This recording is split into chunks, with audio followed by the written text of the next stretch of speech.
I always thought that there was more than one movie in this idea. Gnomeo and Juliet, the concept of taking, the greatest love story ever known and playing out with some ridiculous, stupid garden gnomes was a great fun idea at the center, but it clearly could evolve into other things by utilizing different kinds of stories, not just the classic Romeo and Juliet, but other classic stories, other classic genres. So in my mind, like opening up the kind of gnome universe to different types of storytelling and genres and stories is always part of the plan.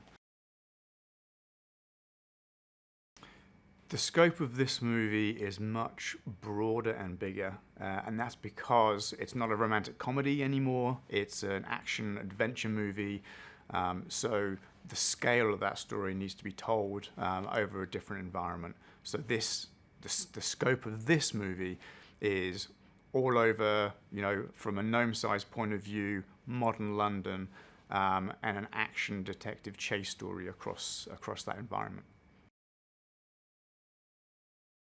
Sherlock's character in this movie follows a long line of many, many, many, many Sherlock characters in movies. I think he is the most portrayed fictional character in a movie in history.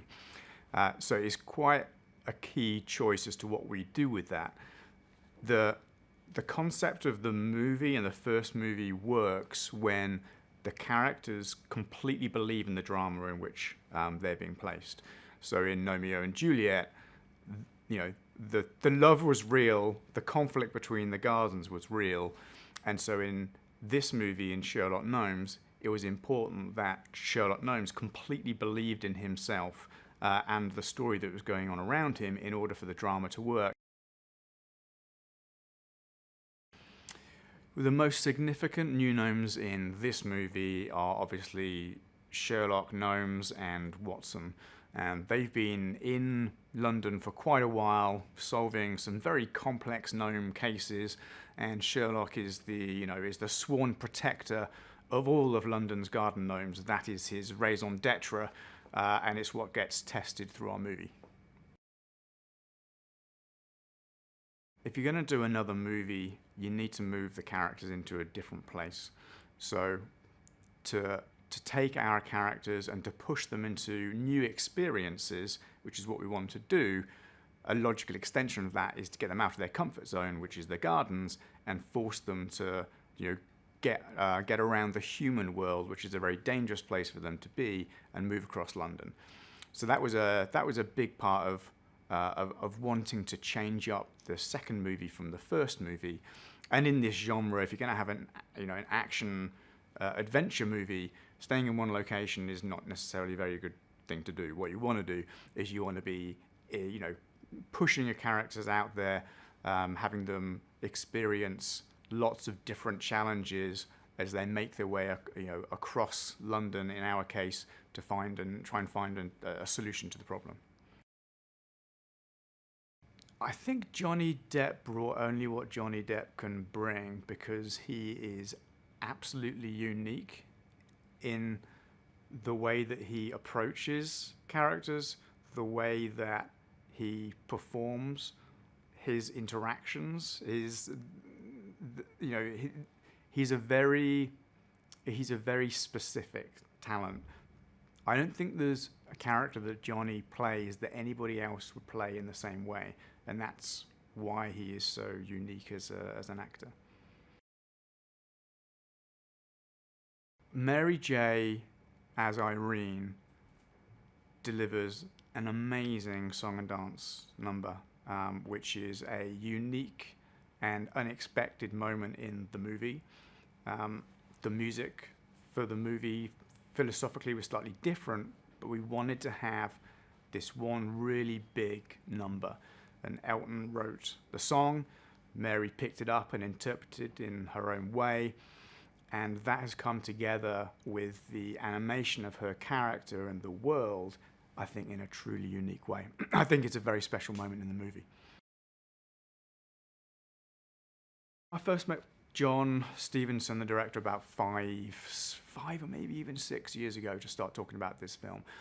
And the reason why we started having that conversation was because of Kung Fu Panda, because of the mix of action, adventure, and comedy that he managed to pull off in that movie, which was very similar to the direction that we eventually wanted our movie to take.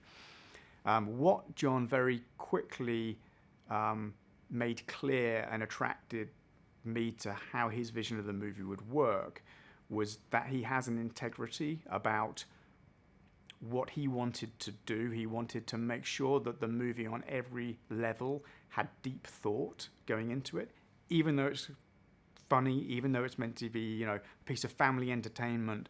I believe that any truly great piece of family entertainment, if it's even just broad comedy, has intelligence and thought rooted in it.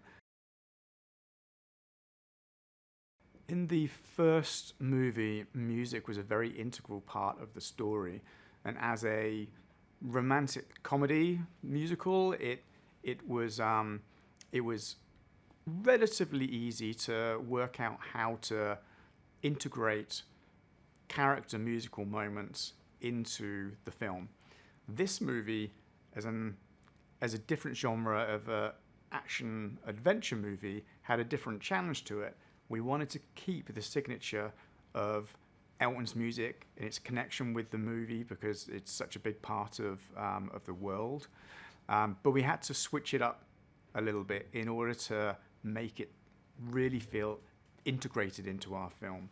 So we did this by a number of different things. He wrote a couple of new songs for the movie, the one that Mary J. Blige sings, which is a big moment in the movie.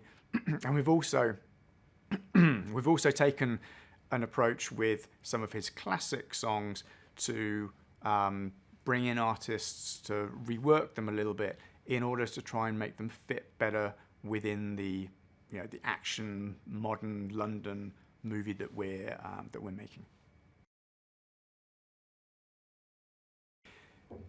I think audiences can expect to be taken on a different kind of journey to the one they expected in this movie.